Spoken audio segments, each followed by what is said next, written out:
আসসালামু আলাইকুম। তোমরা সবাই কেমন আছো? কৃষি বস্তা ভর্তি প্রস্তুতি তোমাদের প্রথম ক্লাসে তোমাদের সবাইকে স্বাগতম। তোমাদের আজকে ভেক্টরের উপর ক্লাস অনুষ্ঠিত হবে।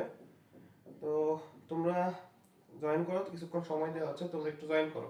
হ্যাঁ, আচ্ছা দেখো, যেগুলো আছে শুধুমাত্র আমাদের স্লাইডে তোমরা যতটুকু পাবো, আমি তো স্লাইড তোমাদের শেয়ার দিয়ে দিব, পাশাপাশি তোমাদের একটা কাজ আছে, সেই কাজটা হচ্ছে এই স্লাইডে যেগুলো আছে সেগুলো মাস্ট বি সব পড়তে হবে এবং তোমার সাথে কিছু বই রাখতে হবে, ঠিক আছে? যে বইগুলো তোমাদের মাস্ট বি পড়তে হবে, অর্থাৎ আমি তোমাদের জাস্ট কিভাবে পড়তে হবে সেই দিক নির্দেশনা দিব, বাকি কাজ কিন্তু তোমাদের অবশ্যই নিজে থেকে করতে হবে। তো চলো আমি দেখি আর কি, শুরু করা যাক। দেখো, তোমাদের প্রথমে আমি বলি, আমাদের প্রথমে একটা কাজ করতে হবে, সেটা হচ্ছে দেখো এই যে এই শর্তগুলো আছে না, এই শর্তগুলো তোমার জানতে হবে। দেখো, আমি বলছি প্রথমে দুইটা ভেক্টর সমান হওয়ার শর্ত। মনে করো এটা একটা ভেক্টর এ আর একটা ভেক্টর মনে করো বি, এই দুইটা ভেক্টর সমান হওয়ার ক্ষেত্রে আমাদের কি কি শর্ত মানতে হবে? দেখো, ভেক্টরটা সমজাতীয় হতে হবে, মান সমান হতে হবে, দিক সমান হতে হবে, ঠিক আছে? জাস্ট এই জিনিসগুলো তুমি জেনে রাখো। এন্ড কেন এগুলো তো আমাদের একাডেমিকে পড়ানো হয়েছে, তাই না? আচ্ছা, এর পরবর্তী দেখো, আমাদের দুইটা ভেক্টর বিপরীত হওয়ার শর্ত। বিপরীত হতে হলে তাদের সমজাতীয় হতে হবে, মান সমান হতে হবে, কিন্তু দিকটা বিপরীত হতে হবে। অর্থাৎ এই যে দিক সমান হতে হবে বলছে, ঠিক আছে? বা দিক একই হতে হবে বলতে পারো, এটা দিক একই হতে পারে বলতে পারো তোমরা, একই হতে হবে, ঠিক আছে? আর এখানে দিক বিপরীত হতে হবে, অর্থাৎ একটা ভেক্টর যদি এ মানে এই দিকে যায়, তাহলে বি ভেক্টরটাকে তোমার সমান হতে হলে এই দিকে যাইতে হবে, ঠিক আছে? আর যদি বিপরীত দিকে যাওয়ার ক্ষেত্রে তোমার এই যে এটা আমাদের এ ভেক্টর, আর এই যে এটা আমাদের বি ভেক্টর, অর্থাৎ বিপরীত দিকে যাচ্ছে। আর তোমার সামান্তরিকের একটা সূত্র আছে, ঠিক আছে? সামান্তরিক সূত্রের ক্ষেত্রে দুইটা শর্ত থাকে, সেই দুটো শর্ত দেখো, ভেক্টরদেরকে একই বিন্দুতে একই সময় ক্রিয়া করতে হয়। তাহলে কি আমাদের একই বিন্দুতে ক্রিয়া করতে হবে? আমরা সামান্তরিকের সময় কি আঁকি দেখো তো, এইরকম না কিছুটা, এইরকম আঁকি না আমরা, বলো? তাহলে সেক্ষেত্রে আমাদের কি হয় দেখো তো, সেক্ষেত্রে তোমার মনে করো এইটা একটা বাহু, এইটা একটা বাহু, সেক্ষেত্রে তোমার এই যে বিন্দু একটা কমন বিন্দু। আর ভেক্টরের একটা সময় সমজাতীয় হতে হবে, সমজাতীয় ছাড়া কিন্তু হবে না। প্রত্যেক ক্ষেত্রে কি কমন আমাদের? সমজাতীয় কমন। আচ্ছা, এটা আমাদের ভেক্টরের প্রাইমারি কনসেপ্ট, ঠিক আছে? আচ্ছা, নেক্সট দেখো, আমি তোমাদের ভেক্টরের একটা মেইন বেসিক বিষয় দেখো, সামান্তরিকের সূত্র, লব্ধি এবং দিক নির্ণয়ের বিষয়টা কিন্তু আমি তোমাদের উঠে আনছি এখানে। এবং তোমাদের আমি যদি বলি, এইটা হচ্ছে তোমাদের 3 স্টার টপিক, তোমরা একটু দাগে নিবা, ঠিক আছে? এখান থেকে বেশিরভাগ প্রশ্ন কিন্তু আমাদের কৃষি গুচ্ছ ভর্তি পরীক্ষায় দিয়েছে বিগত বছরগুলোতে। এখন দেখো, এইখানে তোমাদের তিনটা বিষয় আছে, ঠিক আছে? সামান্তরিকের সূত্র বলো বা লব্ধি বা দিক নির্ণয়ের ক্ষেত্রে সেই তিনটা সূত্র দেখো, যদি ভেক্টরগুলো একই দিকে ক্রিয়া করে। আমি তোমাদের আবারও বললাম, ভেক্টরগুলো কোন দিকে? একই দিকে। একই দিকে মানে কি বলতো? হ্যাঁ, এটা একদিকে, এটা হচ্ছে একদিকে। এখন বলো তো, এই দুটার মধ্যবর্তী কোণ কত? এই দুটার মধ্যবর্তী কোন কোণ আছে? এই দুটার মধ্যবর্তী কোণ হচ্ছে থিটা ইকুয়াল টু 0 ডিগ্রি। অর্থাৎ ভেক্টর যদি একই দিকে ক্রিয়া করে, সেই ক্ষেত্রে তাদের কোণ হয় থিটা ইকুয়াল টু 0 ডিগ্রি। এবং আরেকটা বিষয় তোমরা দেখো, এই ক্ষেত্রে আমাদের লব্ধির মান কত হয় বলতো? লব্ধি r ইকুয়াল টু হয় আমাদের এখানে p প্লাস q, এবং এইটাই হয় আমাদের সর্বোচ্চ লব্ধি। কারণ কি, তোমরা লব্ধি সূত্র কি জানো? r equal to root over p square plus q square plus 2pq, কি জানো ভাইয়া? cos alpha. এখানে আলফার মানটা কত? 0 ডিগ্রি। তাহলে sin 0 এর মান কত? 0। তাহলে cos 0 এর মান কত? 1। সেখান থেকে আমাদের সরাসরি p square plus 2pq plus q square, এই সূত্র থেকে আমাদের এই p প্লাস q আসে। ঠিক সেম ভাবে বিপরীত দিকে ক্রিয়া করলে কত হবে তোমাদের? থিটা ইকুয়াল টু, এখন দেখো বিপরীত দিকে বলতে কি হয় ভাইয়া? দেখো, এইটা একটা ভেক্টর একদিকে ক্রিয়া করছে, এইটা একটা ভেক্টর আরেকদিকে ক্রিয়া করছে, এই দুটোর মধ্যবর্তী কোণ কত হয় দেখো তো? 180 ডিগ্রি, তাই না? তাহলে থিটা ইকুয়াল টু আমাদের কি হবে এই ক্ষেত্রে? 180 ডিগ্রি। এবং যেহেতু বিপরীত দিকে, এই জন্য এখানে লব্ধি হবে সর্বোচ্চ নিম্ন আর মিনিমাম, এবং আর মিনিমামের মান হচ্ছে মনে করো p q দিয়ে দিবে সরাসরি, ঠিক আছে? p q। আচ্ছা, এখন আমাদের আরেকটা ব্যাপার আছে, দেখো, আরেকটা ব্যাপার তোমরা আমাদের দেখো যে সমকোণে ক্রিয়া করলে কি হবে ভাইয়া? সমকোণের ক্ষেত্রে আমাদের থিটা ইকুয়াল টু কত হয়? 90 ডিগ্রি। এই সূত্র যদি আমরা বসাই, সেক্ষেত্রে আমাদের আসে কত জানো? r equal to root over p square plus q square. বিশ্বাস করো, এই কৃষি হচ্ছে এখান থেকে না অনেক প্রশ্ন দিচ্ছে, অনেক। এইজন্য এই তিনটা জিনিস যদি জানো, আমার বিষয়ে যদি প্রশ্ন দেয়, এখান থেকে তোমাদের 1 মার্ক মোটামুটি কিন্তু কমন আসতেও পারে, ঠিক আছে? কমন কিন্তু আসতে পারে। তোমাদের যারা যুক্ত হন, তোমরা একটু বন্ধুদের জানাই দাও, ঠিক আছে? এই ক্লাসটা করলে তোমাদের এক্সট্রা কোনো ক্লাস করতে হবে না ইনশাআল্লাহ। আচ্ছা, এটা হচ্ছে আমাদের প্রাথমিক ধারণা। এখন দেখো, এখান থেকে আমি দুইটা বিষয় এখানে আনার চেষ্টা করছি, ঠিক আছে? সেটা দেখো, p ইকুয়াল টু যদি q হয়, তাহলে r ইকুয়াল টু কি হবে? বা এখানে কি আসে? আর যদি p equal to q equal to r হয়, সেই ক্ষেত্রে আমাদের এই আলফার মান 120 এই দুইটা জিনিস তোমরা একটু মনে রাখবা, ঠিক আছে? দেখো এটা যদি তুমি পুরো করতে দাও তাহলে কিন্তু তোমার একটু সময় লাগবে। আমি যেগুলো বলছি যেগুলো স্লাইডে লেখা আছে তোমরা এগুলো দ্রুত দ্রুত লিখে ফেলবা, তাহলে কিন্তু হয়ে যাবে। যেগুলো পারবা না তুমি স্লাইড দিয়ে দিও মোটামুটি। আচ্ছা, এই জিনিসটা তো আমাদের এখানে যদি বসাও তাহলে আসবে। এখন দেখো এইটা কিন্তু একটা গুরুত্বপূর্ণ বিষয়। দেখো দুইটা ভেক্টর লব্ধির সর্বোচ্চ মান, লব্ধির সর্বোচ্চ মান আমরা কত বলছি ভাইয়া? আর ম্যাক্স, তাই না? আচ্ছা, লব্ধির সর্বোচ্চ মান আমরা কত দেখো, যদি আর ম্যাক্স দেওয়া আছে, ঠিক আছে, আবার মনে করো সর্বনিম্ন মানটাও দেওয়া আছে, ঠিক আছে? সর্বনিম্ন মান কোনটা? আর মিন দেওয়া আছে। এখন মনে করো এরা আবার লম্বভাবে মানে ক্রিয়া করতেছে, মনে করো আর ম্যাক্স আর আর মিন, এইটা মনে করো আর ম্যাক্স আর এইটা মনে করো আর মিনিমাম, ঠিক আছে? এবং তারা যদি পরস্পর লম্বভাবে ক্রিয়া করে তাহলে মধ্যবর্তী কোণ কত? 90 ডিগ্রি। এই ক্ষেত্রে তাদের যে একটা নিট লব্ধি আরেকটা আছে আর পি মনে করো, এইটার মান কত হবে? সেই ক্ষেত্রে তারা যদি পরস্পর লম্বভাবে ক্রিয়া করে তাহলে তাদের মান কত হবে? এই ক্ষেত্রে তোমার একটা ফর্মুলা মনে রাখবা, এই ফর্মুলা সব জায়গাতে লাগবে, ঠিক আছে? এই ফর্মুলা মনে রাখবা তোমরা, 2rp square equal to R max square plus R min square, ঠিক আছে? এটা কিন্তু আমাদের খুবই গুরুত্বপূর্ণ একটা ফর্মুলা, এবং এই ফর্মুলা দিয়ে আমি তোমাদের পরবর্তী একটা ম্যাথ দেখাবো। আর তোমরা যদি মনে করো ভাইয়া এইভাবে না সরাসরি মনে রাখবো, সরাসরি যদি মনে রাখো তাহলে rp equal to 1 divided by √2 root over R max square plus R min square. তোমরা কিন্তু যে কোনো একটাতেই ফোকাস করতে পারো, সমস্যা নেই। তোমরা যে কোনো একটা ফর্মুলা মনে রাখলেই হবে, তোমাদের জন্য যেটা সহজ হয়, ঠিক আছে? তো আমরা যদি এভাবে মনে রাখতে পারি তাহলে কিন্তু আমাদের জন্য বিষয়টা কিন্তু সহজ হচ্ছে।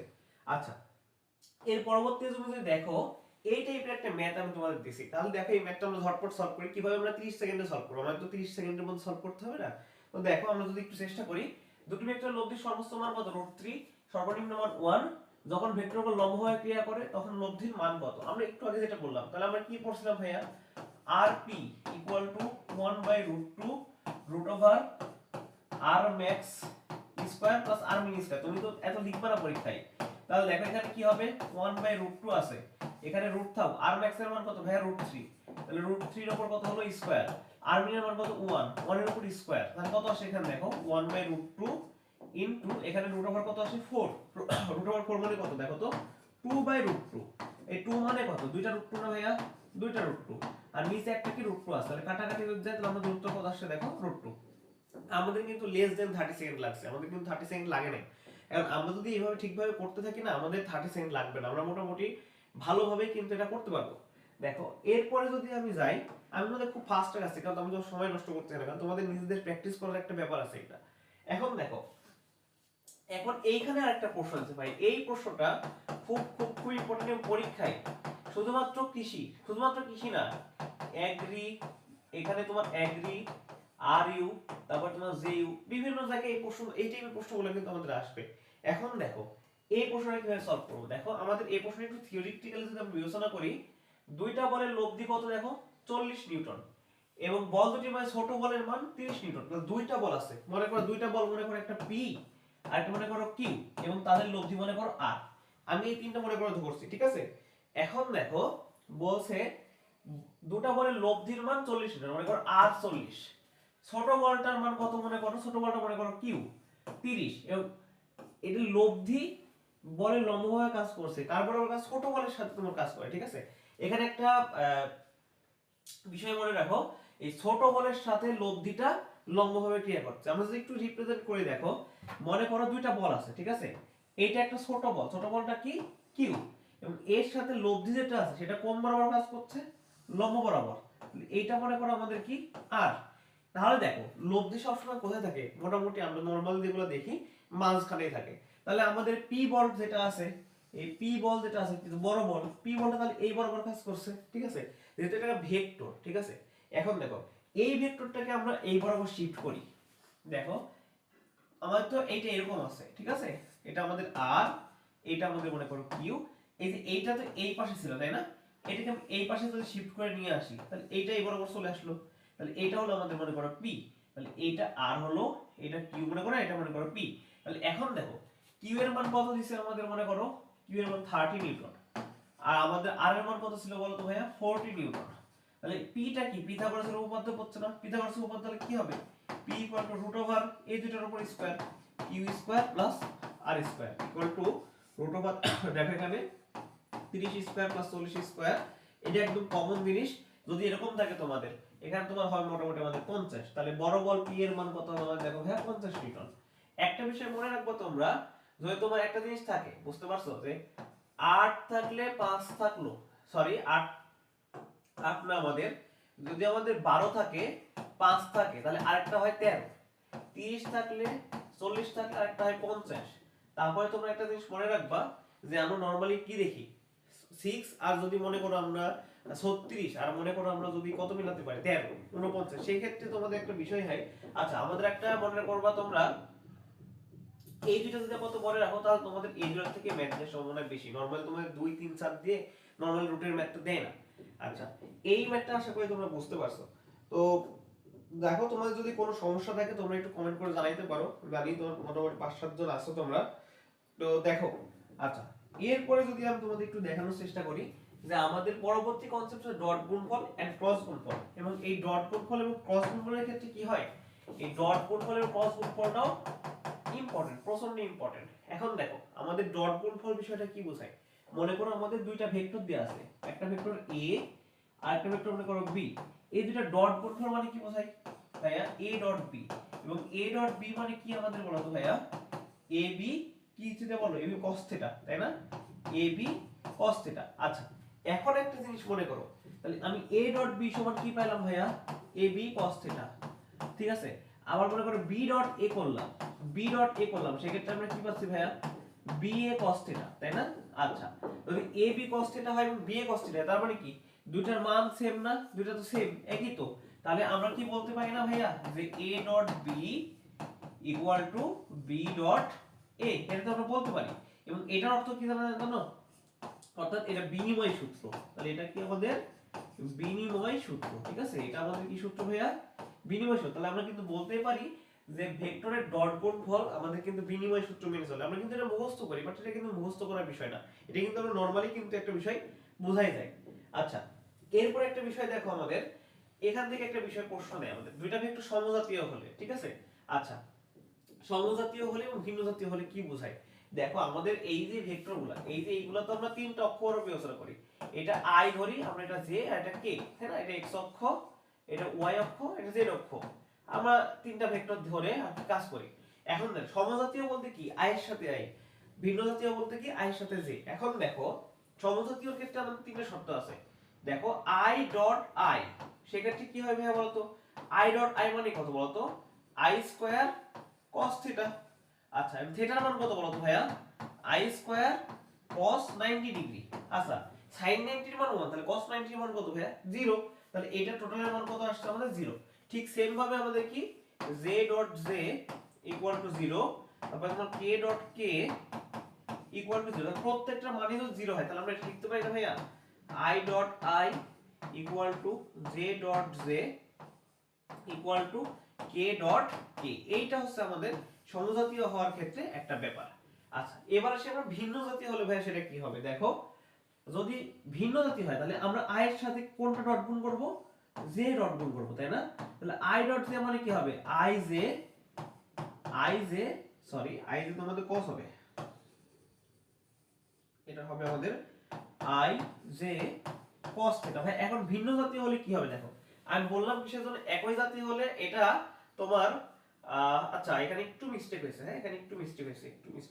আচ্ছা আচ্ছা দেখো দেখো দেখো এখানে মনে করো তোমার একই জাতীয় বলছে, অর্থাৎ i এর সাথে i, তাহলে তাদের মধ্যবর্তী কোণ কত ডিগ্রি হবে, তাদের মধ্যবর্তী কোণ হবে আমাদের 0 ডিগ্রি, cos কত হবে 0 ডিগ্রি, cos 0 ডিগ্রি মান কত হবে এখানে 1 হবে 1, তাহলে আমাদের j ডট j 1 হবে, k ডট k 1 হবে, i dot i j dot j এবং k ডট k এর মান আমাদের 1। আর i এর সাথে যদি j হয়, অর্থাৎ i মনে করো এদিকে আর j জাস্ট এদিকে, মধ্যবর্তী কোণ 90 ডিগ্রি, তাহলে কত হবে আমাদের cos 90 এর মান কত আমাদের ভাইয়া বলো তো 0, তাহলে আমাদের এইটা হবে আমাদের কত 0। আচ্ছা তোমরা কি শুনতে পাচ্ছো একটু জানাও, মানে আসলে শোনা যাচ্ছে কিনা কথা এবং বোঝা যাচ্ছে কিনা একটু কমেন্ট একটু জানাও, ঠিক আছে।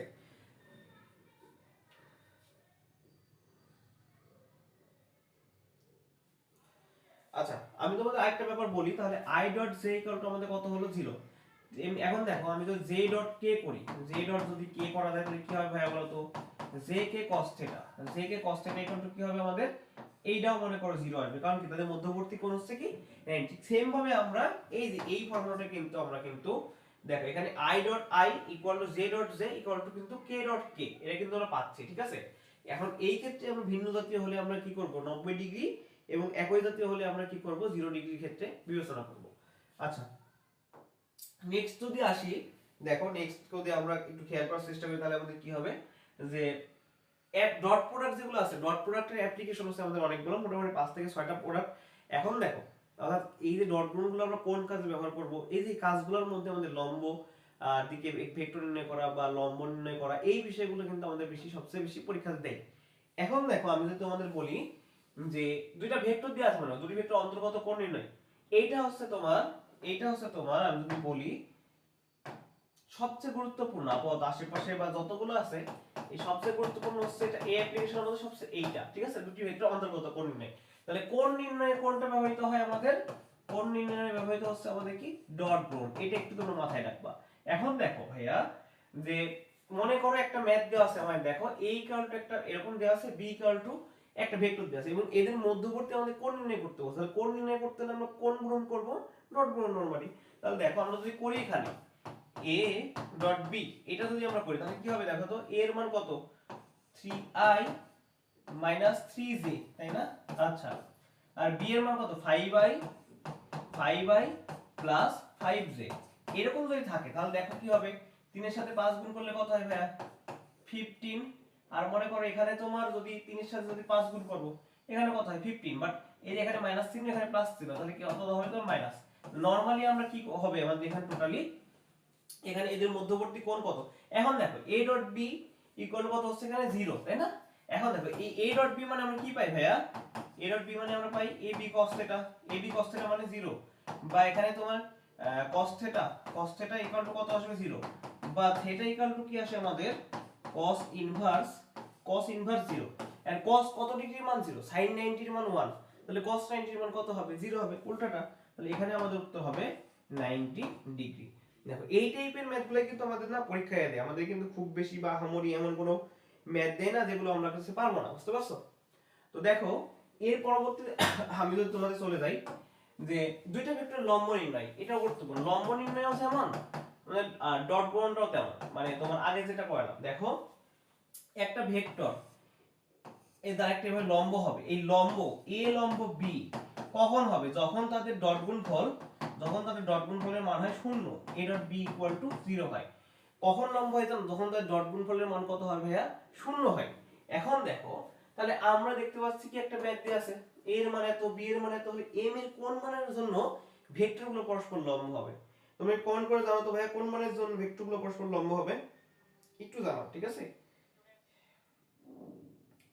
একটু বলো ভেক্টরগুলোর কোন মানের জন্য ভেক্টরগুলো পরস্পর লম্ব হয়।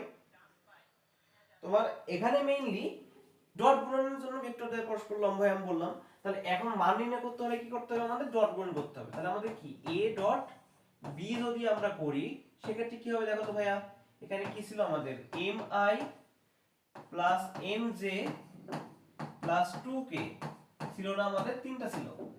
আচ্ছা, আর আমাদের b ছিল কি, তোমাদের b ছিল আমাদের কি বলো, mi minus 5j plus 3k, এটা ছিল আমাদের, তাই না? আচ্ছা, তাহলে ডট গুণ করছি, ডট গুণফলের মান কত হবে আমাদের 0, আমরা বলছি লম্ব হলে, পরস্পর লম্ব হলে 0 হয়, তাহলে আমরা 0 বসালাম।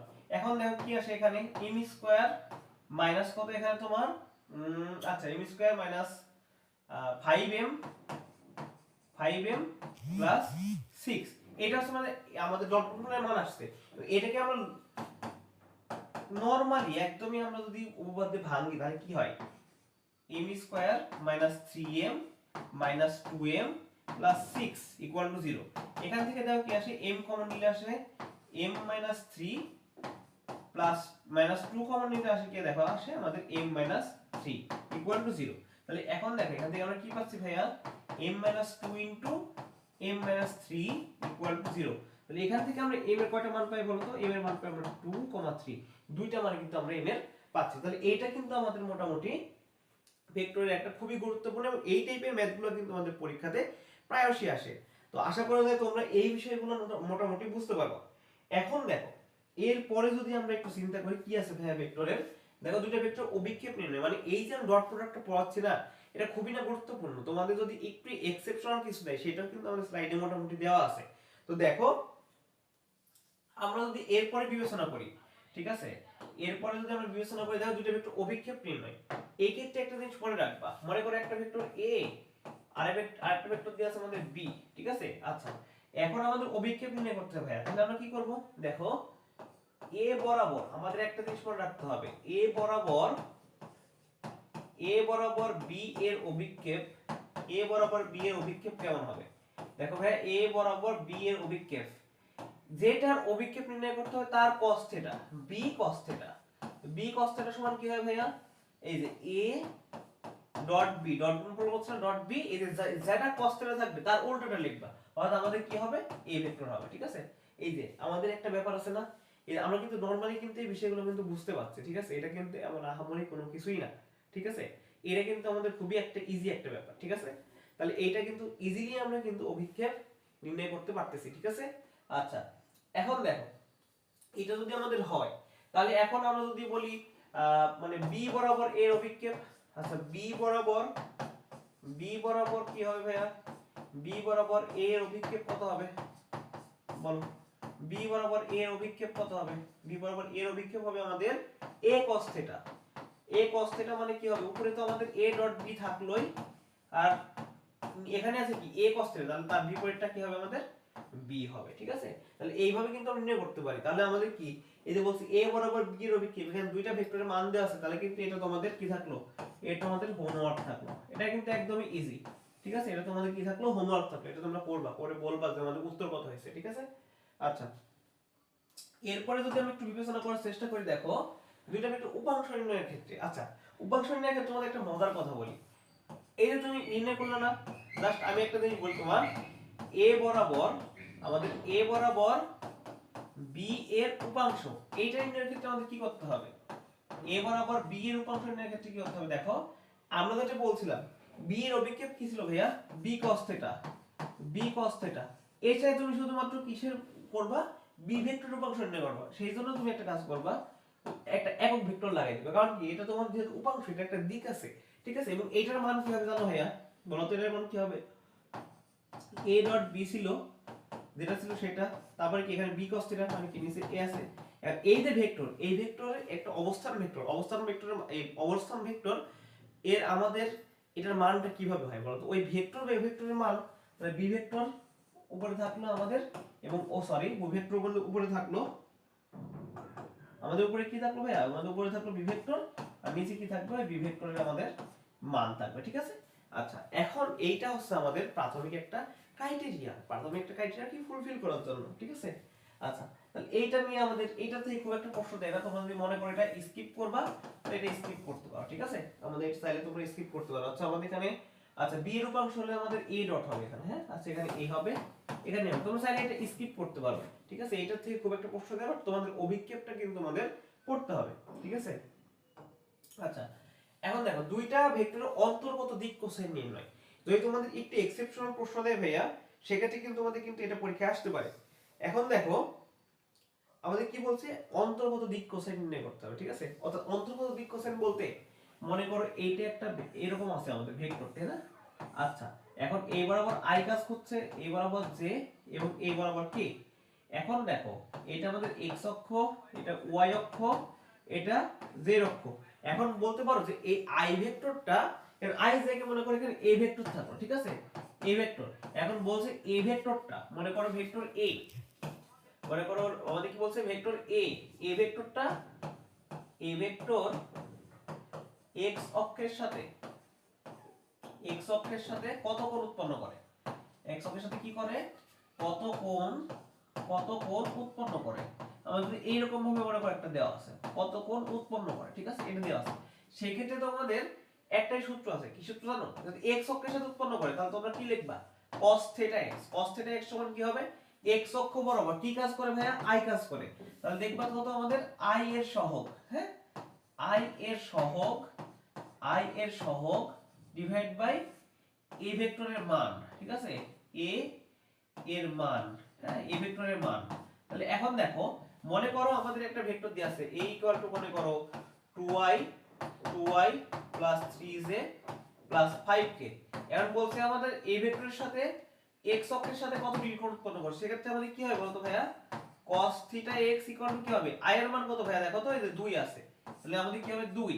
আচ্ছা এর মান, এই এর মান বলতে এই ভেক্টরের পুরোটার মান, এর মান কত ভাইয়া বলতো, এখানে এর প্রত্যেকটার উপর square, 2 square plus 3 square plus 3 square, এটার উপর কি রুট, এটা হচ্ছে আমাদের এর মান ইকুয়াল টু কত হয় 4 9 18 22, রুট হচ্ছে আমাদের কত 22, তাহলে 2/√22। ঠিক আছে, এটা আমি একদম অ্যাজিউম করে বলছি, এক্ষেত্রে তোমার theta equal to cos inverse x দিয়ে তুমি নির্ণয় করবা। ঠিক সেম ভাবে আমরা যদি তোমার y অক্ষের সাথে বিবেচনা করি তাহলে কি হবে বলো তো, যদি আমরা y অক্ষের সাথে কোণ বিবেচনা করি তাহলে আমাদের সূত্র কি হবে ভাইয়া, একটু বলো জাস্ট। আমাদের এই ক্ষেত্রে cos θ x সমান কি হবে, cos θ y সমান হবে আমাদের z সহ, কারণ y এর বরাবর কি কাজ করে ভাইয়া, z এর সহ। ঠিক আছে, ডিভাইড বাই কোণটার মান, মনে করো ভেক্টর, এক্ষেত্রে যে ভেক্টর দেয়া থাকবে, যদি a ভেক্টর দেয়া থাকে তাহলে a ভেক্টর, যদি b ভেক্টর দেয়া থাকে b ভেক্টর, যে ভেক্টর দেয়া থাকবে সেই বিন্দু z অক্ষ বরাবর থাকলে কি হবে আমাদের k এর মান হবে। ঠিক আছে, এইভাবে কিন্তু আমরা চাইলে ইজিলি কিন্তু আমরা এইগুলো কিন্তু সলভ করে ফেলতে পারি, তোমরা এই বিষয়টা একটু খেয়াল রাখবা। আচ্ছা এখন আমি তোমাদের একটু একটা ব্যাপার বলি, দেখো আমাদের ভেক্টর ক্রস গুণে চলে আসছে, আমাদের ডট গুণন ক্রস গুণন সামান্তরিকের লব্ধি, এই টপিকগুলো খুবই গুরুত্বপূর্ণ এবং আমাদের বৃষ্টি এবং সাঁতার ম্যাথটাও কিন্তু গুরুত্বপূর্ণ। তো তোমরা যে একজন দুইজন তিনজনই আসো বা যারা লাইভ ক্লাস করতেছো, যারা লাইভ ক্লাস করছো তোমরা একটু জানাও যে তোমরা যতটুকু পড়ানো হয়েছে এটুকু বুঝতে পারতেছো কিনা, আর কি একটু শুধুমাত্র জানাও, একটু কমেন্টে জানাও যে বুঝতে পারতেছো কিনা তোমরা। অলরেডি আমরা 28 মিনিট হয়ে গেছে, আমরা 1 ঘন্টা 10 মিনিটের মধ্যে শেষ করে ফেলবো ইনশাআল্লাহ। ঠিক আছে, ভেক্টরে যত যা আছে সবকিছু ইনশাআল্লাহ তোমাদের শেষ হয়ে যাবে। তোমরা একটু জানাও যে তোমরা বুঝতে পারতেছো কিনা, শুধুমাত্র একটু কমেন্টে জানাও যে বুঝতে পারছো কিনা।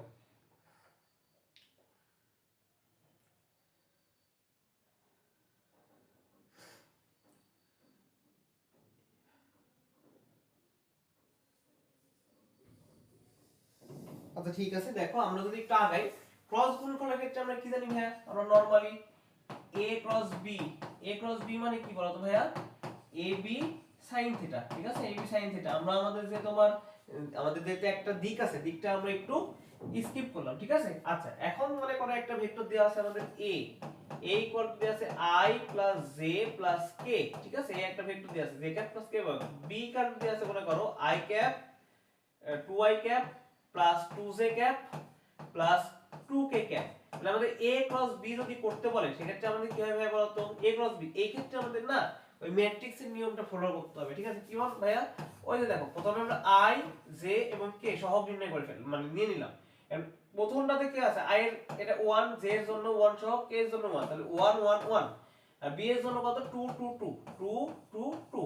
তারপরে কিন্তু আমরা নরমালি যেভাবে ধরি এইভাবে আমরা নির্ণয় করে ফেলবো। ঠিক আছে, এটা হচ্ছে আমাদের ক্রস গুণফল নির্ণয় করার একটা পদ্ধতি, মানে আমরা মেইনলি এই যেগুলো দেয় আমাদের a b sin θ, এই সূত্রটা দিয়ে কিন্তু আমাদের মোটামুটি কিন্তু দেয়। ঠিক আছে, এখন দেখো মনে করো a একটা ভেক্টর, ঠিক আছে, আরেকটা ভেক্টর a, দুইটা ভেক্টর a এর ক্রস গুণ কত হয় বলতো ভাইয়া, a ক্রস a, এটা কত হয় আমাদের, a ক্রস a কত হয় আমাদের a square sin θ।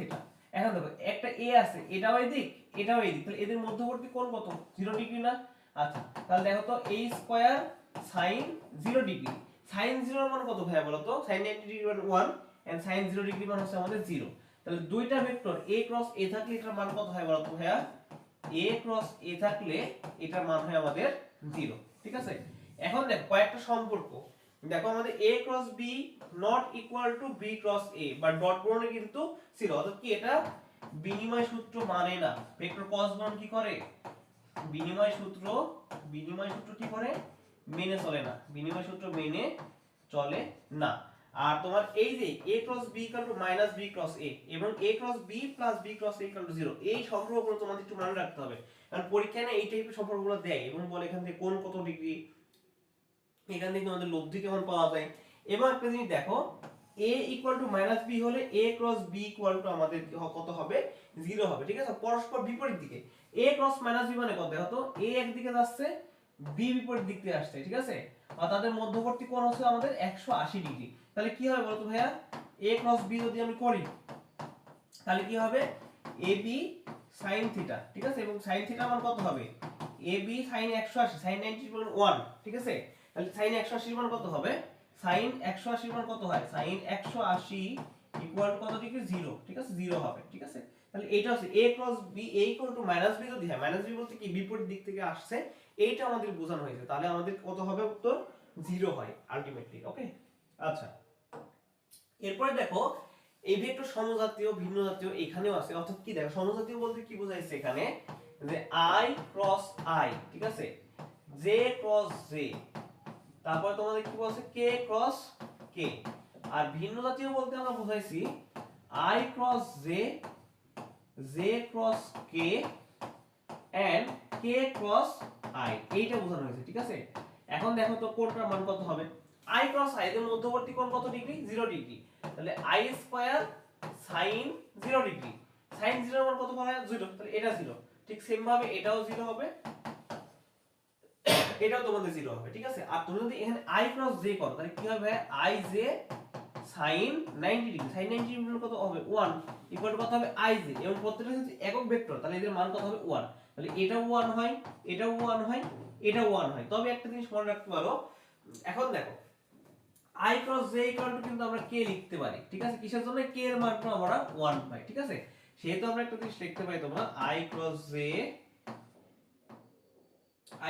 Equal to k, k cross j equal to কত হবে বলো, i j k, এটা i হবে, ঠিক আছে। আচ্ছা, i cross j, j cross k, আচ্ছা এখানে j ক্রস k হবে মেইনলি, এটা এখানে মেইনলি তোমাদের j ক্রস k হবে, ঠিক আছে, এটা তোমাদের কি হবে j cross k equal to তোমার কত হবে i, তারপরে তোমার কি হবে এখানে i j k, এখন k cross i equal to কত হবে আমাদের j, ঠিক এটা উল্টাও করা যায়, ঠিক আছে। এইটাকে তুমি যদি j ক্রস i করো, j ক্রস i করো, j ক্রস i করলে কি হবে আমাদের -1 হয়, ঠিক আছে, এখানে তোমার মাইনাসে মাইনাস কে দিবা, তো মাইনাস কে হবে, জাস্ট উল্টাই দিবা, ঠিক সেম ভাবে এখানে কত হবে আমাদের -i, এখানে কত হবে আমাদের -j হবে, ঠিক আছে। এই যে নরমাল বিষয়গুলো আমাদের কিন্তু এই জায়গা থেকে কিন্তু পরীক্ষায় দেয় যে i cross j, j cross i, এটা উল্টাই দেয়, উল্টাই দিয়ে বলে এটা মান কত হবে, এটা সমজাতীয় নাকি ভিন্ন জাতীয়, এটা যদি 90 ডিগ্রি কোণ হয় সেক্ষেত্রে কি হবে, তোমরা এই জিনিসগুলো তোমরা সহজেই কিন্তু নির্ণয় করতে পারবা। আচ্ছা, নেক্সট দেখো এই ক্রস প্রোডাক্টের আমাদের কিছু অ্যাপ্লিকেশন আছে, ঠিক আছে, ক্রস প্রোডাক্টের অ্যাপ্লিকেশনগুলোর মধ্যে আমাদের প্রথমে ভেক্টরগুলো যে তলা অবস্থা লম্ব দিকে এক ভেক্টর, এটা তোমাদের জাস্ট আমি সূত্র বলছি, এটা খুব কম আসে, যদি এরকম হয় সেক্ষেত্রে ক্রস প্রোডাক্টের ক্ষেত্রে লম্ব দিকে ভেক্টর নির্ণয় করতে বলছে, ঠিক আছে, লম্ব দিকে ভেক্টর, এরকম ক্ষেত্রে আমাদের সূত্র হয় জাস্ট তোমার a ক্রস b, ঠিক আছে, মডুলাস, লম্ব দিকে ভেক্টর নির্ণয় করতে বললে আমরা এটা করবা। আচ্ছা, এরপর তোমার একটা জিনিস দেখো ভেক্টর যেটা লম্ব দিকে কি ভেক্টর, একক ভেক্টর, যদি একক ভেক্টর বলে ভাইয়া, একক ভেক্টর বললে তোমরা কি করবা, এখন বলো তো ভাইয়া, একক ভেক্টর বললে তোমরা কি করবা, এটা ইকুয়ালটা তোমরা একটা জিনিস দিবা a ক্রস b, তোমরা করবা a cross b divided by plus minus দিবা ওই a ক্রস b এর মানটা, a ক্রস b এর মানটা, হ্যাঁ, এটা নির্ণয় করতে হবে। আর এই পাশে যদি থাকে, আচ্ছা এটা তোমাদের জাস্ট লম্ব দিকে যদি ভেক্টর নির্ণয় করতে বলতে হয় তাহলে তোমরা জাস্ট a ক্রস b করবা, ঠিক আছে। আচ্ছা, এখন দেখো তাহলে এই দুটো জিনিস তোমরা একটু মাথায় রাখো। এখন বলতো এই লম্ব দিকে বলছে, এখানে যদি সমান্তরাল দিকে বলতো, নরমালি এটা মানে আমাদের দেওয়া থাকে না, যদি আমাদের সমান্তরাল দিকে বলতো তাহলে কি হতো, সমান্তরাল দিকে ভেক্টর নির্ণয় করতে বললে তোমরা এটা ইকুয়াল টু কি দিবা, হ্যাঁ বলতো এই a যোগ b দিবা, ঠিক আছে, a যোগ b, এটা সমান্তরাল দিকে। আর যদি তোমাদের এখানেও যদি এই যে লম্ব দিকে বলছি, এখানে সমান্তরাল দিকে একক ভেক্টর নির্ণয় করতে বলতো, সমান্তরাল একক, সমান্তরাল দিকে আমাদের কি ভেক্টর নির্ণয় করতে বলতো, সমান্তরাল একক ভেক্টর, সেক্ষেত্রে আমরা এটা ইকুয়াল টু কি দিতাম, হ্যাঁ বলতো প্লাস মাইনাস, জাস্ট ওই যে প্লাসটা দিয়ে দিতাম, plus b divide by a plus b এর কত মান, a vector plus b vector যেটা আছে আমাদের সেটার মান দিত। তাহলে এইটা হচ্ছে আমাদের কিন্তু প্রাথমিক একটা বিষয়, ঠিক আছে। তাহলে আমরা অলরেডি কিন্তু ভেক্টর এবং একক ভেক্টর নিয়ে কিন্তু অলরেডি শিখে গেছি, ঠিক আছে। আচ্ছা, এরপরে যদি আমরা একটু দেখো, যদি একটু বিবেচনা করার চেষ্টা করি আমাদের কি আছে, দেখো যে দুইটা ভেক্টর সমান্তরাল সংক্রান্ত ম্যাথ, এই ম্যাথটা আমাদের প্রচুর আসে, ঠিক আছে, এই টাইপের ম্যাথ কিন্তু আমাদের প্রচুর আসে। দেখো এটা আমরা খুব সহজে নির্ণয় করব। তাহলে আমরা বলছি কি m এর কোন মানের জন্য ভেক্টরদের পরস্পর সমান্তরাল হবে, ভেক্টরদের যখন সমান্তরাল হয়, সমান্তরাল হলে আমাদের কি করতে হবে ভাইয়া, a ক্রস b। এখন তোমরা বলো a ক্রস b নির্ণয় করতে গেলে আমাদের i j k সহগ লাগবে, ম্যাট্রিক্সের মতো করে নির্ণয় করব, ওখান থেকে আমরা নির্ণয় করব, এত তো আমাদের সময় নাই। যদি এই সমান্তরাল থাকে আমরা সরাসরি একটা কাজ করব, সহগ সমীকৃত করব। সহগ সমীকৃত করব। সহগ সমীকৃত কিভাবে করব? সহগ সমীকৃত করব কিভাবে ভাইয়া? সহগ সমীকৃত করব, দেখো যে এখানে a কত আছে, এর আয়ের সহগ কত বলো তো? 2। তাহলে 2 বাই এর আয়ের সহগ কত m ইকুয়াল টু এটার কত, এর কত আছে 3, b এর ক্ষেত্রে এর সহগ কত 6। আবার দেখো এটার ক্ষেত্রে কত 4, এর ক্ষেত্রে 8 আছে, 4 বাই 8। এখন আমরা সহগ সমীকৃত করে ফেলছি। সহগ সমীকৃত এখন দেখো এখান থেকে m এর মান পাবো না ভাইয়া, তাহলে এখন দেখো যে কোনো একটা নাও, তাহলে 2 by m equal to 3 by 6। তাহলে এখান থেকে আমরা m এর মান কত দেখো তো, 3m equal to 12, m equal to কত আসে 4। তুমি যদি এর সাথে এটাও নাও, যে 2 by m equal to 4 by 8, এক্ষেত্রেও তোমার আসবে কত, m ইকুয়াল টু আমাদের, এক্ষেত্রেও আমাদের m ইকুয়াল টু আসবে 4। তাহলে দেখো আমরা সমান্তরাল যদি হয় তাহলে আমরা কি সহগ সমীকৃত করলে কিন্তু ইজিলি কিন্তু এই বিষয়গুলো কিন্তু বুঝতে পারছি, ঠিক আছে? আচ্ছা, এরপর একটা বিষয় তুমি আমাদের লক্ষ্য করো, ভেক্টর ত্রিভুজ সামান্তরিক এগুলো ক্ষেত্রফল এগুলো খুব বেশি আসে না, বাট যদি আসে সেই জন্য তোমাদের সূত্রগুলো জানা থাকা দরকার, ঠিক আছে? এখন দেখো আমি তোমাদের ত্রিভুজ সামান্তরিক এই দুইটা ভাগে বিভক্ত করছি। ত্রিভুজের ক্ষেত্রে একভাবে এবং সামান্তরিকের ক্ষেত্রে আমরা তিন ভাবে সেই আগে ক্ষেত্রফলগুলো নির্ণয় করতে পারি। এখন দেখো ভাইয়া, ত্রিভুজের দুটি সন্নিহিত বাহু দ্বারা দুটি ভেক্টর প্রকাশিত হলে, মনে করো এইটা একটা ত্রিভুজ, হ্যাঁ এটা আমাদের একটা ত্রিভুজ। এখন দুটি সন্নিহিত বাহু কোনটা? এইটা একটা মনে করো বাহু দিছে আমাদের, এটা a, আর এইবার মনে করো আমাদের b গেছে, ঠিক আছে, b, ঠিক আছে। আর দেখো তোমাদের এবার আর b গেছে, আর এইবার আমরা একটা আছে মনে করো c, ঠিক আছে। আমাদের a b c এরকম বাহু যদি দেয়া থাকে সেক্ষেত্রে আমাদের ক্ষেত্রফল কি হবে বলতো? সেক্ষেত্রে আমাদের ক্ষেত্রফল ত্রিভুজ এ বি সি সন্নিহিত বাহু, এই যে সন্নিহিত বাহু, তাই না? এর একটা বাহু, এর একটা বাহু, সন্নিহিত বাহু থাকলে আমাদের কি হবে, হাফ ইনটু তো আমাদের এভাবে দেয়া লাগবে না, হাফ ইনটু কি হবে ভাইয়া, a cross b, half into কি হবে, a ক্রস b, এটার মান হবে। এটা হচ্ছে আমাদের নরমালি যদি আমাদের সন্নিহিত বাহু দেয়া থাকে তাহলে এইটা, কারণ আর ত্রিভুজের ক্ষেত্রে সন্নিহিত বাহু বাদ দিয়ে অন্যগুলো দেওয়ার কোনো সম্ভাবনা নাই। তো এটা কিন্তু আমাদের কিন্তু খুবই গুরুত্বপূর্ণ। এরপরে দেখো সামান্তরিকের দুটো সন্নিহিত বাহু দেওয়া থাকলে, অর্থাৎ সামান্তরিক তো তোমার এইরকম, ঠিক আছে, এইরকম। এবং সন্নিহিত বাহু বলতে মনে করো এই একটা বাহু, এই একটা বাহু এবং মধ্যবর্তী কোণ আছে, এটা মনে করো কত দেওয়া থাকলো, p দেওয়া থাকলো, এটা মনে করো q দিছে, সামান্তরিক সন্নিহিত বাহু দেওয়া থাকলে সেক্ষেত্রে আমরা কিভাবে নির্ণয় করবো বলো তো ভাইয়া? এই ক্ষেত্রে আমরা কিভাবে নির্ণয় করবো? এই ক্ষেত্রে কিন্তু আমাদের আলাদা খুব কিছু করার দরকার নাই।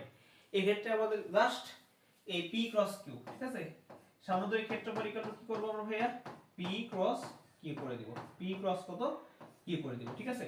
আচ্ছা, এইটা একটু বেশি দিয়ে দেখো, দুইটা কর্ণ দেয়া থাকে, তো সামুদ্রিক এটা মনে করো দেওয়া আছে, এখন মনে করো এই একটা কর্ণ দেওয়া আছে আমাদের কত, p, এই একটা কর্ণ দেওয়া আছে মনে করো আমাদের q, ঠিক আছে। এই দুইটা কর্ণ যদি দেওয়া থাকে, যদি কর্ণ দেওয়া থাকে, দুইটা কর্ণ দেওয়া থাকলে সেই ক্ষেত্রে আমাদের ক্ষেত্রফল হবে কত জানো, হাফ ইনটু এই যে p ক্রস q। এই জিনিসটা তুমি একটা মনে রাখবা, এটা মনে রাখলেই হয়ে যাবে।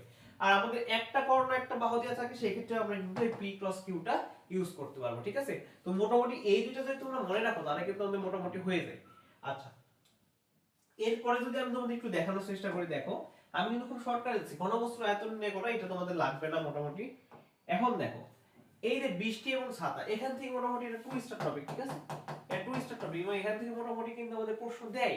এখন দেখো বৃষ্টি এবং ছাতা সংক্রান্ত সমস্যার ক্ষেত্রে কি হয়, আমাদের ফর্মুলা দুইটা বলছি, tan থিটা ইকুয়াল টু একটা মানুষের বেগ বা বৃষ্টির বেগ, পরে আবার বৃষ্টির বেগ বা মানুষের বেগ, এর কোনটা কোন ক্ষেত্রে হয় ভাইয়া, এইটা হচ্ছে আমাদের মেইন প্রায়োরিটি বিষয়, ঠিক আছে।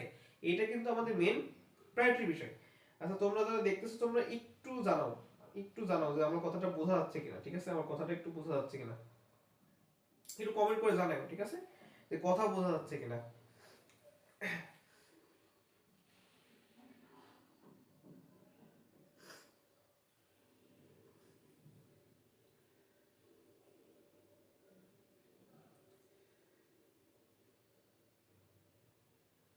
তোমরা একটু জানো যে কথাটা বোঝা যাচ্ছে কিনা, ঠিক আছে। আচ্ছা, একটা বিষয় তোমাদের বলি, এখানে দেখো যখন যখন মনে করো ছাতা, যখন আমাদের ছাতা আছে না, এই ছাতা যখন আমাদের কোথায় কার সাথে ধরতে হয়, মানুষের বেগ কখন হয় বলো, মানুষের বেগ যখন হবে, ছাতা যখন আমাদের উলম্বের সাথে ধরতে হবে, ঠিক আছে। আচ্ছা, ছাতা উলম্বের সাথে ধরতে হলে, ছাতা উলম্বের সাথে ধরলে, ছাতা উলম্বের সাথে ধরলে, ছাতা যদি উলম্বের সাথে আমরা ধরি তাহলে আমাদের এই সব ফর্মুলা ইউজ করতে হবে, ঠিক আছে। আর ছাতা যদি আমরা ভূমির সাথে মানে ছাতা উলম্বের সাথে ধরলে বা উলম্বের সাথে কোণ নির্ণয় করলে, এটা জাস্ট উলম্বের সাথে কোণ, এই জিনিসটা মনে রাখো। উলম্বের সাথে কোণ, উলম্বের সাথে কোণ, উলম্বের সাথে কোণ নির্ণয় করলে, ঠিক আছে। আচ্ছা, আর এখানে যদি তোমাদের এইটা যদি ভূমির সাথে কোণ নির্ণয় করে, ভূমির সাথে কোণ নির্ণয় করলে আমাদের বৃষ্টির বেগটা উপরে যাবে, আর অন্যগুলা আর কি মানে মানুষের বেগ বা গাড়ি বা যেটা থাকুক সেটা আমাদের নিচে যাবে। এইরকম একটা ব্যাপার যদি আমরা দেখি, মনে করো বৃষ্টি আমাদের এই বরাবর পড়তেছে, তাই না? আমরা একটু নিচের দিকে ধরে নিচ্ছি, মনে করো বৃষ্টি বরাবর হচ্ছে এটা ভি আর, ঠিক আছে, ভি আর। আচ্ছা, একটা মানুষ মনে করো যে আছে, এই যে মানুষটা সে মনে করো এইদিকে যাচ্ছে ভি এম, এটা মনে করো বৃষ্টির বেগ ভি আর, এটা মনে করো ভি এম, ঠিক আছে। আচ্ছা, এটাকে আমরা উল্টা এই পাশে নিয়ে আসছি, মনে করো সেম। এবার এটাকে মনে করো এই পাশে নিয়ে আসছি। এখন দেখো আমরা যেহেতু বৃষ্টি হয়ে পড়তেছে আর মানুষ এই বরাবর ধরছে, তো সাথে ধরতে হবে কোন বরাবর, এই বরাবর। এখন তুমি এই কোণটা এটার সাথে নির্ণয় করতে হবে, এটা ভূমি, আর এটা হচ্ছে মনে করো উলম্ব, এটার সাথে নির্ণয় করতে হবে। যদি তোমার উলম্বের সাথে নির্ণয় করতে হয় তাহলে এইটা, যদি ভূমির সাথে তোমরা নির্ণয় করো তাহলে এইটা, ঠিক আছে। এই জিনিসটা আমাদের বোঝানোর চেষ্টা করছে।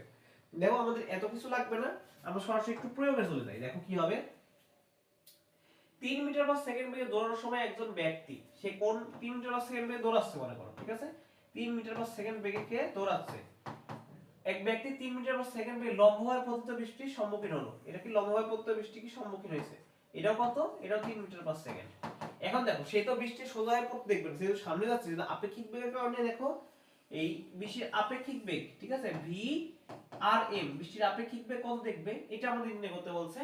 এই ছাতা ধরতে কত করে ছাতা ধরতে হবে সেটাও নির্ণয় করতে বলছে। এখান থেকে দুইটা নির্ণয় করতে পারি আমরা, বৃষ্টির আপেক্ষিক বেগ কত হবে, যেটা আমাদের লাগবে না, অর্থাৎ কি মানুষের সাপেক্ষে বৃষ্টির আপেক্ষিক বেগ ভি আর এম। এখন ভি আর এম যদি হয় এরকমই থাকে, তাহলে আমরা সরাসরি কি বসাবো ভাইয়া, V R square plus V M square, যেহেতু এখানে কোণ আমাদের 90 ডিগ্রি।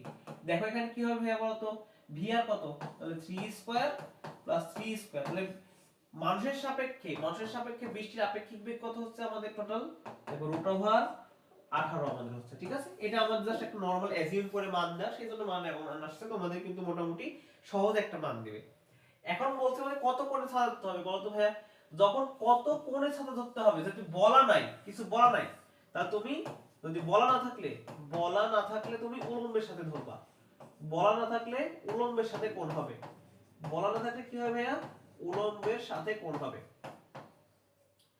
বলা থাকলে আমাদের কি হবে, বলা থাকলে আমাদের হবে উলম্বের সাথে কোণ। এখন দেখো যেহেতু আমাদের বলা নাই, তাহলে এটা আমাদের কার সাথে কোণ হবে, আমাদের বলা থাকলে আমাদের উলম্বের সাথে কোণ। তাহলে উলম্বের সাথে কোণ হলে আমরা কি ফর্মুলা পাইছিলাম, উলম্বের সাথে কোণ হলে মানুষের বেগ বাই বৃষ্টির বেগ। তাহলে আমরা নির্ণয় করি এখানে, তাহলে tan থিটা ইকুয়াল টু মানুষের বেগ কত 3 এবং বৃষ্টির বেগ এখানে 3 দেওয়া আছে, তাহলে কত হয় ভাই বলো তো, theta equal to tan inverse 1 equal to কত ডিগ্রি হয়, 45 ডিগ্রি, মান হচ্ছে আমাদের 1। এটা ছিল আমাদের নরমালি ছাতা বৃষ্টির যে অঙ্কগুলো ছিল সেটা। জাস্ট ঠিক সেম ভাবে জাস্ট উল্টা একটা ম্যাথ দেওয়া আছে, এটা তোমাদের হোমওয়ার্ক, এটা তোমাদের হোমওয়ার্ক আছে, ঠিক আছে। এই ক্ষেত্রে আমাদের কত সাইকেলে কত রাস্তা কত বেগে চললে, এক্ষেত্রে জাস্ট বেগটা নির্ণয় করতে হবে, তোমরা আশা করা যায় তোমরা এটা পারবা, ঠিক আছে। আচ্ছা, এরপরে দেখো আমরা চলে যাচ্ছি আপেক্ষিক বেগের বিষয়টা। এটা মেইনলি আসে না, খুব কম আসে, তারপরে আমি শর্টকাটে বলি। মনে করো এ একজন মানুষ, বি আরেকজন মানুষ মনে করো, ঠিক আছে। এখন আমি যদি বলি তোমাকে এ এর সাপেক্ষে, এ এর দুইজনই চলতেছে মনে করো, ঠিক আছে, মুভ করতেছে, এর সাপেক্ষে দেখো এ এর সাপেক্ষে যদি আমাদের বলা হয় তাহলে এ এর সাপেক্ষে বি এর, এ সাপেক্ষে বি এর আপেক্ষিক বেগ, বি এর আপেক্ষিক বেগ কত হয় বলতো ভাই, এ সাপেক্ষে বি এর আপেক্ষিক বেগ ভি বি এ, বেগকে ভেলোসিটি, এবং যেহেতু বি এর বেগ বের করব সেজন্য ভি বি এ দিলাম আমরা আগে, ইকুয়াল টু আমাদের মেইনলি কি আছে, আমরা যদি মেইনলি সূত্র হয় ভিবি মাইনাস ভি, ঠিক আছে, VB minus V A. But তোমার এইটুকু কিছু জানতে হবে না, তুমি তো জানি রাখো এটা root over V B A equal to শেষ পর্যন্ত আমাদের হয় root over V B square plus V A square. এইটুকু তুমি যদি শুধুমাত্র জেনে রাখো, জাস্ট আর কিছু জানতে হবে তোমার, জাস্ট এইটুকু জানতে হবে, ঠিক আছে। আচ্ছা, এইটুকু যদি আপেক্ষিক বেগ হয়, তাহলে যদি আমরা এখানে যদি বি দিলাম, বি এর সাপেক্ষে এ এর আপেক্ষিক বেগ কত হয় ভাই বলতো, তাহলে এ এর আপেক্ষিক বলতে এটা সামনে আসলে V A B, V A B, তাহলে এখানে কি হবে, just V A square plus V B square. এইটুকু সূত্র জানো যদি তোমাদের এক্সেপশনাল কোনো ম্যাথড দেয় সেক্ষেত্রে যেন তোমরা একটু পারো, জাস্ট এই জন্য এটা দেখানো। দেখো এখান থেকে একটা ম্যাথ দিছি আমি তোমাদের, যে একটি ট্রাক 40, আমি দেখো একটি ট্রাক 40 কিলোমিটার পার আওয়ারে উত্তর দিকে যাচ্ছে, ঠিক আছে? মনে করো একটা ট্রাক যাচ্ছে কোন দিকে? উত্তর দিকে। এবং একটি বাস 50 কিলোমিটার আওয়ার বেগে পূর্ব দিকে চলছে, আর একটা বাস চলছে কোন দিকে? পূর্ব দিকে। তাহলে একটা ট্রাককে আমরা ভিটি বললাম, বাসকে আমরা ভিবি বললাম, এবং তারা কোন দিক দুইজন চলছে, এবং ট্রাকের সাপেক্ষে, এখন বলো ট্রাকের সাপেক্ষে এইটার সাপেক্ষে বাসের আপেক্ষিক বেগ, কার আপেক্ষিক বেগ নির্ণয় করতে? বাসের আপেক্ষিক বেগ, তাহলে ভিটা আগে থাকবে ভিবিটি, ঠিক আছে? ইকুয়াল টু, এখন কোন দিক কি হয়েছে কোনটা নির্ণয় করতে যেহেতু বলেনি এখানে, তাহলে তোমরা জাস্ট একটা জিনিস মনে রাখবা, ভিবিটি মানে কি ভাইয়া?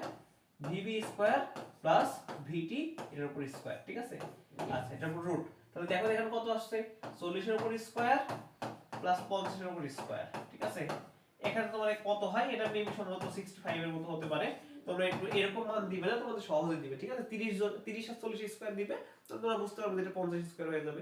জাস্ট এইরকম টাইপের মানগুলো আমাদের একটু জানতে হবে, ঠিক আছে? তাহলে কিন্তু আমরা মোটামুটি বুঝতে পারবো। আচ্ছা এখন এইটা যদি হয় তাহলে তোমাদের আমি আরেকটা জিনিস বলি, এটা তোমাদের হোমওয়ার্ক থাকবে, ঠিক আছে? জাস্ট সেম জাস্ট এখানে আপেক্ষিক বেগটা দেওয়া আছে, আরেকজনের বেগটা আমাদের নির্ণয় করতে হবে, ঠিক আছে? তোমরা এটা হোমওয়ার্ক করে একটু জানাবা। আচ্ছা নেক্সট দেখি নদী নৌকার ম্যাথ আমাদের কৃষিতে প্রায় দেয় না বললেই চলে। এখন তোমার যদি বলি এই নদী নৌকার ম্যাথ থেকে আমাদের যে একটু ছোট ছোট বিষয়গুলো আছে সেগুলো আমরা কিভাবে করব এটা আমাদের একটু বুঝতে হবে, ঠিক আছে? দেখো সোজাসুজি নদী পাড়ি দেওয়ার ক্ষেত্রে, অর্থাৎ দেখো আমাদের এটা যদি একটা নদী হয়, আমরা এই সোজাসুজি এই পাশে যখন পৌঁছাই, এই পাশে পৌঁছানোর ক্ষেত্রে যদি এইভাবে পৌঁছানো হয় তাহলে আমাদের এই বরাবর বা আগে এইদিকে রওনা দিতে হবে, কারণ স্রোত তো এইদিকে যাচ্ছে, তাহলে তো আমরা এখানে পৌঁছাতে পারবো, ঠিক আছে? অর্থাৎ সোজাসুজি পৌঁছানোর ক্ষেত্রে দেখো সোজাসুজি বা লম্বি এই নামগুলো যেন ভুল না হয়। সোজাসুজি ন্যূনতম পথে লম্বাভাবে পৌঁছানোর ক্ষেত্রে একটা আছে, বা পাড়ি দেওয়ার ক্ষেত্রে, আর একটা রওনা দেওয়ার ক্ষেত্রে। এখন দেখো আমরা এই বরাবর রওনা দিছি, এখানে এসে পৌঁছছি, বাট আমরা যদি তোমার রওনাই দিতাম এই বরাবর, তোমরা পৌঁছতাম কোন বরাবর? এই বরাবর। অর্থাৎ একটা হবে তোমাদের রওনা দেওয়ার ক্ষেত্রে, আর একটা হবে আমাদের কি? পাড়ি দেওয়ার ক্ষেত্রে, ঠিক আছে? তাহলে দেখো এবার পাড়ি দেওয়ার তোমরা সূত্রগুলো জানা লাগবা, সেটা হচ্ছে আলফা ইকুয়াল কত কোণে রওনা দিবে, এই প্রশ্ন যদি করে cos inverse minus U by V, কোনো কথা ছাড়া তোমরা সরাসরি এই সূত্র বসাবা, কত কোণে রওনা দিবে এটা যদি হয়। তাহলে এখন দেখো যদি আবার বলি তোমরা একদম 6 মিটার পার সেকেন্ড বেগে রওনা দিল, এক মানে তোমার একটা বেগ হলো 6 মিটার পার সেকেন্ড বেগ, আর একটা মনে করো তোমার 6 মিটার পার সেকেন্ড বেগ কিসের? মনে করো তোমার নৌকা, না মনে করো স্রোতের বেগ, এটা আমাদের আমরা বললাম কি তোমার স্রোতের বেগ, স্রোতের বেগ স্রোতের বেগ স্রোতের বেগ স্রোতের বেগ কত আমাদের 9 ইউ, আর মনে করো 12 meter per second, 12 meter per second আমাদের কিসের বেগ? মনে করো ভি ইকুয়াল টু মনে করো তোমার নৌকার বেগ, নৌকার বেগ। তাহলে আমাদের কি হবে বলো তো এখানে? তাহলে আমাদের আলফা ইকুয়াল টু কত আসবে? Alpha equal to cos inverse minus 6/12 equal to কত আমাদের? cos inverse minus half. cos inverse minus half হলে কি হয় দেখো আমাদের ভাইয়া, এই cos ইনভার্স মাইনাস হাফ হলে আমাদের হয় এটা মানে 120 ডিগ্রি। সবসময় মনে রাখবা cos ইনভার্স মাইনাস হাফ এর মানে 120 ডিগ্রি, অর্থাৎ p ইকুয়াল টু 2q হলে যে 120 ডিগ্রি প্রথমে পড়ালাম না, ঠিক সেম একটা ব্যাপার কাজ করছে। এখন দেখো তোমরা আমাদের নৌকার লব্ধি বেগটা কত হবে? এইভাবে পাড়ি দেওয়ার ক্ষেত্রে আমাদের লব্ধি বেগটা কত হবে? এই লব্ধি বেগ r ইকুয়াল টু, এখানে মনে করো নৌকাতে যাচ্ছে, এই যে এবার আমরা রওনা দিলাম, এই যে পাড়ি দিচ্ছে, এই যে বেগে পাড়ি দিচ্ছে এটাই তো লব্ধি বেগ, কারণ লব্ধি বেগ নিয়েই তো ভেক্টরের ক্ষেত্রে পাড়ি দিবে, কারণ এখানে স্রোতের বেগ প্লাস নৌকার বেগ দুইটাই কাজ করছে। এই লব্ধি বেগটার মান কি হবে বলো তো? Root over V square minus U square, V square minus U square. তাহলে এইটার ক্ষেত্রে আমাদের লব্ধি বেগ কত হবে বলো তো? r equal to root over v কত? 12 স্কয়ার মাইনাস 6 স্কয়ার, কত হয়? 144 মাইনাস 36, ঠিক আছে? 144 মাইনাস 36 করলে কত হয় বলো তো ভাইয়া? Root over 108, 108 root over 108। তো নরমালি এরকম থাকবে না, তোমাদের মান দেখবা যে 100 হইছে বা তোমাদের 121 হইছে এরকম হবে, ঠিক আছে? তাহলে আমরা মান পেলাম কত এখানে? 108। তো আমরা নরমালি একটা উদাহরণ দিলাম। এখন নদী পাড়ি দিয়ে প্রয়োজনের সময়, এই যে নদী পাড়ি দিলাম এক্ষেত্রে আমাদের কতটুকু সময় প্রয়োজন হলো আমরা কি জানি বলতো? ওই যে s ইকুয়াল টু vt না, এখানে s না তো নদীর প্রস্থকে আমরা d দ্বারা প্রকাশ করি, d দ্বারা। তাহলে এখন আর যে বেগটা v, যে বেগ আসছে r দ্বারা আমাদের পার হতে হয়, v বেগ না এখানে, আমরা কি নরমাল জানি d ইকুয়াল টু rt, এখানে এই সূত্র জানি। এখন বলতে আমাদের কি দিয়েছে t, t equal to d by r, r equal to কত পাইছি ভাই আমরা, r ইকুয়াল টু আমরা পাইছি v square minus u square, তাহলে d by root v square minus u square. তাহলে আমরা নরমালি কি সূত্র পাইলাম, t equal to d divide by root v square minus u square, ঠিক আছে। আচ্ছা, এইটা হচ্ছে আমাদের আর কি এই সূত্র, এটা হচ্ছে আমাদের নরমাল আমি পাড়ি দেওয়ার ক্ষেত্রে, ঠিক আছে, ন্যূনতম পথে পাড়ি দেওয়ার ক্ষেত্রে আমরা এই তিনটা সূত্র জাস্ট মনে রাখবো। আচ্ছা, এরপরে যদি আমরা একটু দেখি যে তোমার নদী নৌকা সংক্রান্ত আরেকটা ম্যাথ সরাসরি রওনা দেওয়ার ক্ষেত্রে, অর্থাৎ আমরা পাড়ি দিব না, এবার আমরা রওনাই দিছি এই বরাবর, তাহলে আমরা পৌঁছাবো কোন বরাবর, এই বরাবর মনে করো, বা আরো এরকম পরাবর পৌঁছাতে পারি, এদিকে পৌঁছাবো, বা রওনা দিছি আমরা 90 ডিগ্রি কোণে, না তো 90 ডিগ্রি কোণে বা লম্বালম্বি ভাবে রওনা দেওয়ার ক্ষেত্রে, আর একটা ছিল পাড়ি দেওয়ার ক্ষেত্রে। এই ক্ষেত্রে জাস্ট কি নৌকার লব্ধি বেগ জাস্ট কিছুই না, r equal to root over v square plus u square. তোমরা তো জানোই 90 ডিগ্রি কোণ হলে r ইকুয়াল টু কি ছিল, root over p square plus q square ছিল না, জাস্ট এখানে সেম। আর নদী পাড়ি দিয়ে প্রয়োজন সময় এখানে কোণ আমাদের হবে 90 ডিগ্রি, sin 90 ডিগ্রি মান যেহেতু 1, t ইকুয়াল টু জাস্ট কি d বাই r, নরমাল যে সূত্র, ঠিক আছে। আচ্ছা, আর যে কোনো পথে নদী পাড়ি দিতে মনে করো আঁকা বাঁকা 90 ডিগ্রি 120 ডিগ্রি 160 ডিগ্রি যাই হোক না কেন, নদী পাড়িতে প্রয়োজন সময় যদি বলে, যদি কিছু মনে না থাকে সরাসরি সময় থাকে t equal to d by v sin alpha, যে বেগ দেওয়া থাকবে তার আলফা কোন কত ডিগ্রি আছে সেটা বের করে নির্ণয় করে ফেলবা। এটা হচ্ছে আমাদের নদী নৌকা সংক্রান্ত যে ম্যাথ ছিল তার একটা সামারাইজেশন। যেহেতু এগুলো যে আর ইম্পর্টেন্ট বা একটু কম আসে পরীক্ষায়, সেহেতু আমি খুব শর্টকাটে আগাচ্ছি। আচ্ছা, এটা যদি তোমাদের হয়, নেক্সট আমি তোমাদের একটা ভেক্টর একটা জিনিস দেখাচ্ছি, দেখো এই তিনটা জিনিস একদম মুখস্থ, একদম মুখস্থ। এখান থেকে মনে করো একটা পরীক্ষাতে চলে আসে, তাহলে মনে করো তোমার পরবর্তীতে কিছু করতে হবে। দেখো a plus b equal to a minus b এর মান সমান হয় যখন যখন ওই ভেক্টরটার ক্ষেত্রে কোণ থিটা ইকুয়াল টু হয় কত ডিগ্রি বলতো দেখি, থিটা ইকুয়াল টু হয় আমাদের 90 ডিগ্রি, এটা মনে রাখবো সব সময়, ঠিক আছে। আর a dot b equal to a cross b কখন হবে, যখন আমাদের থিটা ইকুয়াল টু মান হয় এখানে 45 ডিগ্রি, ঠিক আছে। এবং এই সূত্রটা আমাদের পরীক্ষায় প্রায়শই আসে, এটা আমাদের প্রায়শই আসে, কারণ কি এটা আমাদের প্রায়শই আসে, এটা আমাদের প্রায়শই আসে কারণ সরাসরি মুখস্থ করবে, এটা একটা আমাদের সম্পাদ্য। এই তোমার জাস্ট এই কোণ যেহেতু 45 ডিগ্রি হচ্ছে, সেটা দিয়ে তুমি যদি আমাদের স্কয়ার করো তাহলে এই মানটা কিন্তু আসবে। আর এই 90 ডিগ্রি প্রথমে যেটা দেওয়া আছে সেটা তোমার জানতে হবে, কারণ কি দেখো সরাসরি এটা দিয়ে না অনেক ম্যাথ দেয় আমাদের, এটা দিয়ে অনেক ম্যাথ দেয়, তখন তোমাকে ধরতে হবে যে a আর b এর মধ্যবর্তী কোণ 90 ডিগ্রি। যদি তুমি জানো তাহলে ডট প্রয়োগ করে দিলা, মান পেয়ে যাবা ইনশাআল্লাহ, ঠিক আছে। আচ্ছা, এখন দেখো এটা যদি হয় আমরা কিন্তু বলছিলাম শর্টকাটে যে 1 ঘন্টার মধ্যে মোটামুটি ক্লাস শেষ করে দিব। আমাদের 1 ঘন্টা কিন্তু এখনো লাগেইনি, ঠিক আছে, আমাদের 1 ঘন্টা কিন্তু মনে হয় লাগেইনি। আচ্ছা, আমি একটু তোমাদের দেখাই, একটু দেখার চেষ্টা করি আমাদের কতটুকু সময় লাগছে। আমাদের মোটামুটি সময় লাগছে 55 মিনিট, আমি কিন্তু অলরেডি কিন্তু শেষ করে ফেলছি। আমি বলছিলাম যে টপিকগুলো পড়াবো জাস্ট ওই টপিকগুলোই পড়বে, এর বাইরে আমাদের খুব বেশি পড়ার দরকার নেই।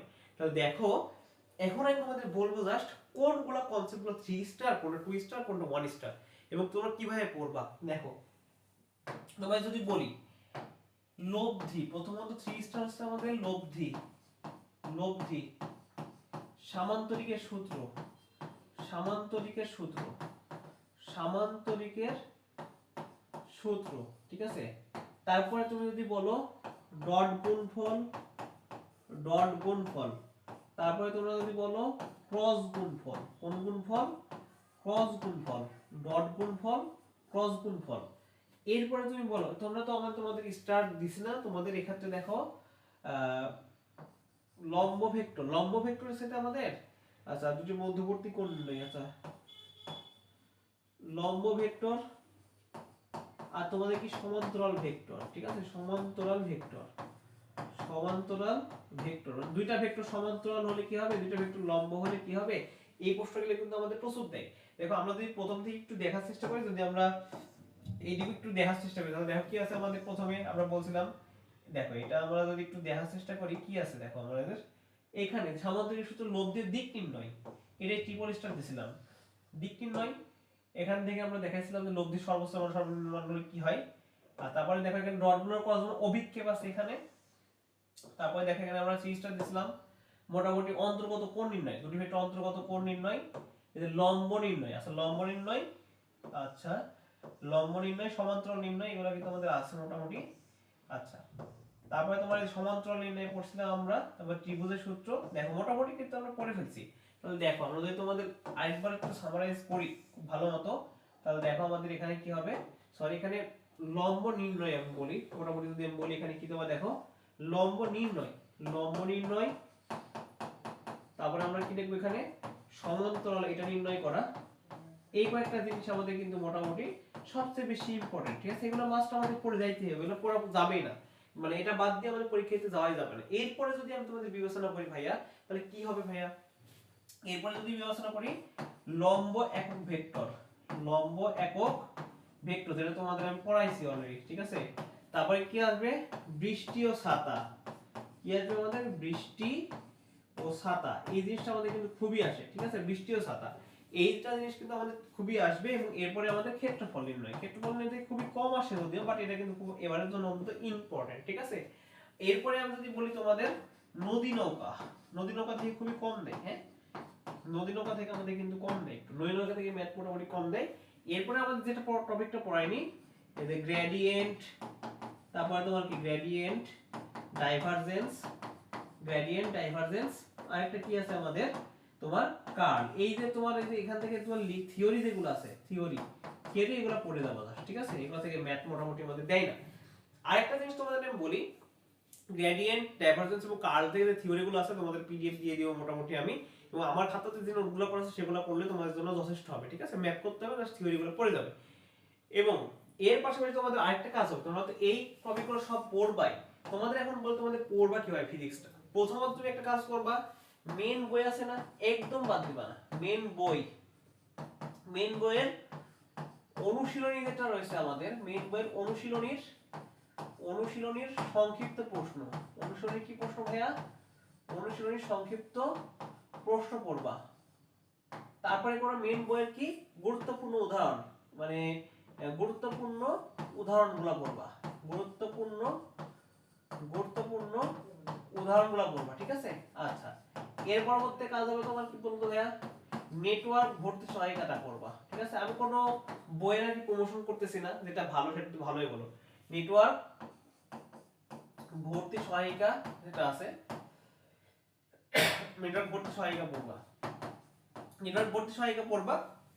এটা পড়ার পরে তুমি একটা কাজ করবা, আমি তোমাদের এক্সাম নিব, এক্সাম দিবা, এক্সাম দিবা, এক্সাম দিবে, জাস্ট এই একটা প্রসেস যদি তুমি ফলো করো তাহলে হবে। আর আমি যেগুলা ক্লাস দিব, ক্লাসগুলা একটু দেখবা, ক্লাসগুলো প্রথমে একটু দেখে নিবা, তাহলে তুমি ধারণা পাবা যে কোন ক্লাসগুলো বেশি ইম্পর্টেন্ট, কোনগুলো একটু কম ইম্পর্টেন্ট, ঠিক আছে?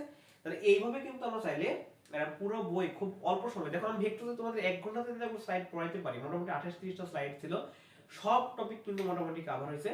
তোমার পড়তে সর্বোচ্চ 3 ঘন্টা লাগবে বা 4 ঘন্টা লাগবে মনে করো সলভ করতে, তাহলে তুমি চাইলে দিনে ফিজিক্সে কিন্তু 3টা করে অধ্যায় শেষ করতে পারো। তোমার টোটাল অধ্যায় কত আছে ফিজিক্সে, 7-14টা।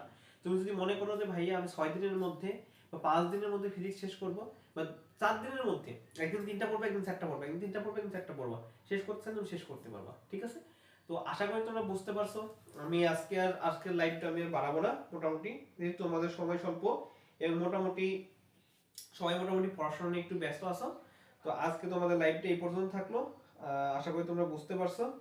তো ইনশাআল্লাহ নেক্সট ক্লাসগুলো আমরা মোটামুটি রেকর্ডেড দেব, তো ইনশাআল্লাহ ইউটিউবে রেকর্ডেড ক্লাসগুলো ইনশাআল্লাহ পেয়ে যাবা, ঠিক আছে? তো ততক্ষণ সবাই ভালো থাকো, ভালোভাবে পড়াশোনা করো, আর ক্লাস স্লাইড যেটা আছে সেটা কিন্তু আমি মোটামুটি তোমাদের আজকে প্রোভাইড করে দেবো ইনশাআল্লাহ।